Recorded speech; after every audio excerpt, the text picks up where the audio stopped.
Niki kata-kata dong buat fansnya, soalnya banyak pendukung banget nih dari Ya, TikTok. terima kasih untuk para fans aku dan mendoakan, udah kasih support. Terima kasih banyak.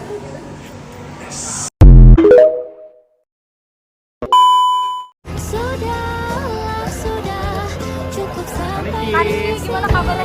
Baik. biar ku cari cara lain untuk dicintai. Sekarang lagi ku hidup untuk diriku.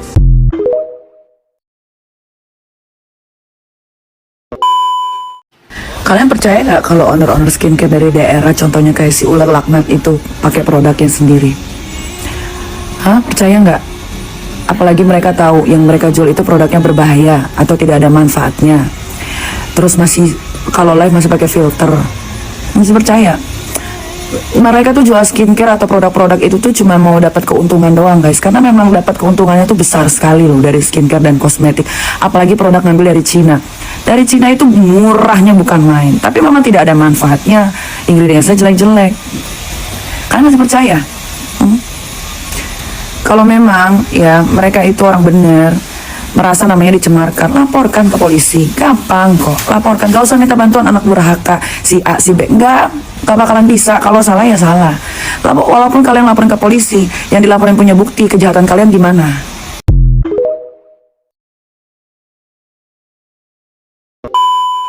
Kasus Nikita Mirzani sudah berjalan sampai 8 bulan belum juga clear. Nikita Mirzani cuma membasmi mafia skincare dan menyelamatkan orang-orang di Indonesia ini yang sedang ketipu sama krim abal-abal. Bukan korup, bukan mafia terbesar korupsi di Indonesia ini, bukan. Hanya menyelamatkan rakyat Indonesia dari mafia skincare yang korup. Tapi kenapa dia yang ditahan, sedangkan mafianya masih seliweran? Sampai sekarang pun kasusnya, sidangnya belum kunjung selesai. Masih bertele-tele, masih belibet kemana-mana. Apakah ini adil? Nggak adil. Apakah ini sudah terbiasa? Iya, ini sudah biasa. Yang baik, yang menyelamat, dia yang akan jadi tersangka. Kasasi ditolak, Nikita Mirzani buat surat terbuka. Sini gue ceritain. Yes in people, artis kontroversial Nikita Mirzani kembali bikin heboh setelah nulis surat terbuka yang dikirim ke pejabat-pejabat kelas atas. Gak tanggung-tanggung, surat itu ditujukan langsung ke Presiden Prabowo, Mahkamah Agung, Kejaksaan Agung, sampai Komisi Yudisial. Lewat Instagramnya, Nikita curhat panjang lebar soal vonis 6 tahun penjara yang harus dijalaninya. Di unggahan itu, Doi juga sempat share foto bareng anak-anaknya waktu masih bebas. Nah, menurut Nikita, hukuman yang dia dapat gak sebanding dengan beberapa kasus lain, terutama yang berkaitan dengan korupsi. Bahkan Doi sempat nyolek kasus mantan dirut Pertamina yang menurutnya dapat hukuman lebih ringan walau ngerugiin negara ratusan miliar. Gak berhenti di situ, Nikita juga mempertanyakan proses hukum di kasusnya. Katanya pasal dakwaan yang awalnya pasal 368 KUHP tiba-tiba berubah jadi pasal 369 KUHP di tengah persidangan tanpa adanya BAP baru. Nah, buat Doi ini tuh janggal banget. Yang bikin dia makin heran, kok proses kasasi di Mahkamah Agung disebut cuma 1 hari, cepet banget sampai bikin dia tuh mempertanyakan gimana prosesnya bisa sekilat itu. Sebelumnya, Majelis Hakim di Pengadilan Tinggi memang memutuskan memperberat vonis yang awalnya 4 tahun menjadi 6 tahun penjara karena Nikita dinilai terbukti bersalah dalam perkara TPPU. Nah, di sisi lain, mantan sahabatnya Fitri Salhuteru nyindir langkah Nikita nih. Menurut Fitri, aksi kirim surat terbuka sampai bawa-bawa anak itu bukan hal yang baru dari Nikita. Bahkan Doi bilang pola seperti itu sudah bisa ditebak dari dulu. Gimana menurut Tim People?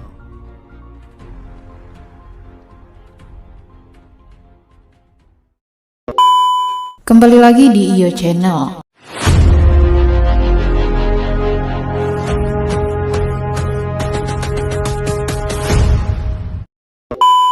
Baiklah, kali ini saya akan membahas tentang Nikita Mirzani hadapi kekecewaan usai MA tolak permohonan kasasi.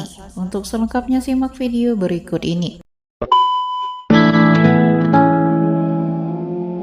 Nikita Mirzani bebas. Nikita Mirzani bebas. Kalau hari itu benar terjadi, kalau Nikita Mirzani benar-benar bebas, maka satu hal yang harus ia lakukan bukan sekedar keluar dari jeruji, tapi keluar dari luka yang selama ini tak pernah benar-benar sembuh. Di balik sorot kamera, di balik tawa yang sering terdengar keras, ada seorang ibu yang diam-diam berperang sendirian. Nikita Mirzani nama yang sering jadi headline, tapi jarang dipahami isi hatinya. Kasus demi kasus datang silih berganti, mulai dari dugaan pencemaran nama baik hingga konflik hukum yang membuatnya harus berhadapan dengan proses peradilan. Ia divonis bukan karena satu kesalahan sederhana, tapi karena rangkaian konflik panjang. Ucapan yang dianggap melukai, sikap yang dianggap menantang, dan keberanian yang dianggap terlalu keras untuk seorang perempuan. Secara hukum, vonis itu datang karena laporan diproses sesuai undang-undang. Di Indonesia, kata-kata bisa menjadi senjata, dan Nikita adalah orang yang tak pernah menahan peluru dari mulutnya sendiri. Namun pertanyaannya bukan hanya salah atau benar, tapi apakah semua ini adil? Apakah seorang ibu yang berjuang sendirian layak dihancurkan tanpa melihat sisi lainnya? Di saat semua mata tertuju pada Nikita, ada hati-hati kecil yang diam tapi terluka. Arkana, malaikat kecil yang belum sepenuhnya mengerti dunia, yang hanya tahu satu hal, di mana mama. Saat badai datang, malaikat-malaikat kecilnya tak tinggal sendiri. Mereka berada dalam pengasuhan keluarga terdekat. Orang-orang yang percaya, yang menjaga mereka saat ibunya harus berjuang di luar sana. Tapi tidak ada yang bisa menggantikan pelukan seorang ibu. Tidak ada yang bisa menggantikan suara yang biasanya menenangkan mereka sebelum tidur. Bayangkan seorang ibu yang dihujat, dihina, dijadikan bahan caci maki setiap hari, tapi tetap bangun, tetap melangkah, tetap berjuang, bukan untuk dirinya tapi untuk malaikat-malaikat kecilnya. Nikita mungkin terlihat keras, tapi di balik itu dia rapuh. Dia mungkin terlihat berani, tapi sebenarnya dia hanya tidak punya pilihan selain kuat. Salahkah dia atau dunia yang terlalu cepat menghakimi? Karena terkadang orang yang paling berisik di luar adalah orang yang paling kesepian di dalam. Jika suatu hari nanti Nikita Mirzani benar-benar bebas, maka yang harus ia lakukan bukan hanya memperbaiki citra, tapi memeluk buah hatinya yang lebih lama, menebus waktu yang hilang, dan membuktikan bahwa seorang ibu tak pernah benar-benar kalah. Karena sejatinya, perjuangan seorang ibu itu tidak pernah setengah-setengah. Ia bisa dihina, ia bisa dijatuhkan, ia bisa dianggap salah. Tapi ketika hatinya tulus untuk anaknya, dia akan tetap berdiri. Bahkan saat dunia ingin merobohkannya. Kalau kamu percaya bahwa seorang ibu berhak mendapatkan kesempatan kedua, tulis di kolom komentar, ibu tidak pernah salah saat berjuang untuk buah hatinya.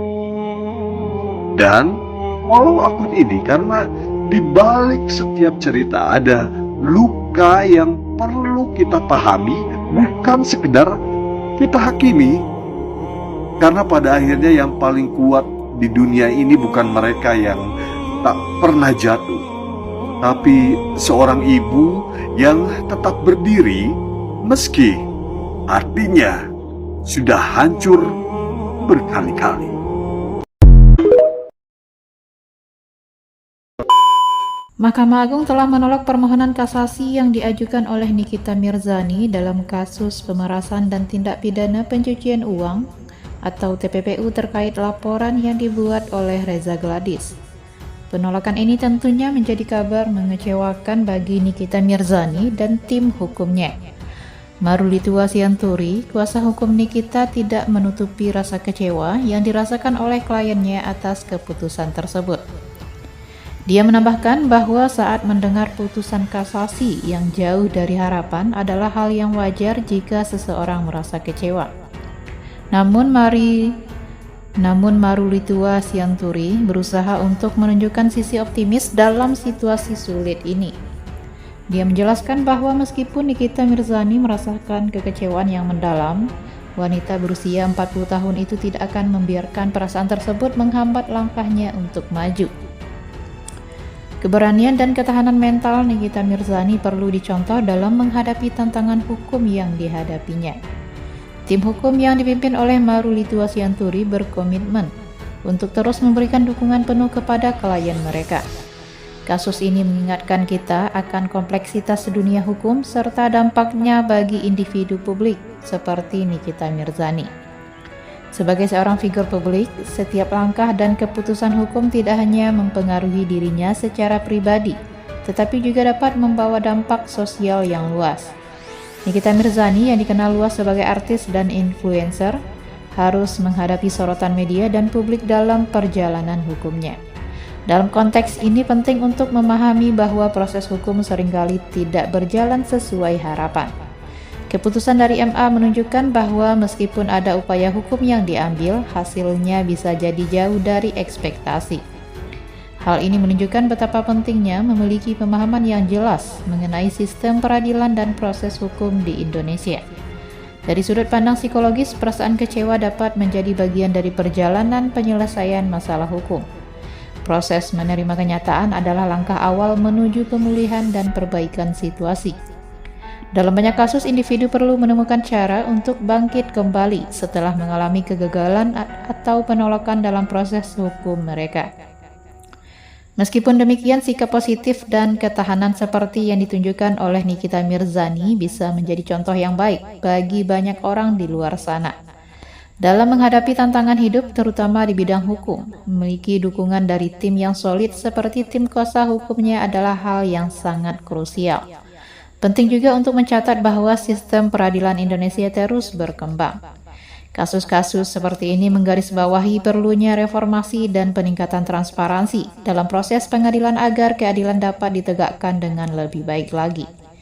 Keterbukaan informasi mengenai proses pengadilan juga bisa membantu masyarakat untuk lebih memahami bagaimana sistem bekerja. Adalah hal yang sangat wajar jika seorang tokoh publik seperti Nikita Mirzani merasa tertekan oleh situasi ini. Namun, kemampuan untuk bangkit kembali setelah mengalami kegagalan legal adalah cermin dari karakter seseorang. Dengan dukungan dari orang-orang terdekat serta tim hukum yang berdedikasi, perjalanan menuju pemulihan bisa dimulai dengan lebih cepat.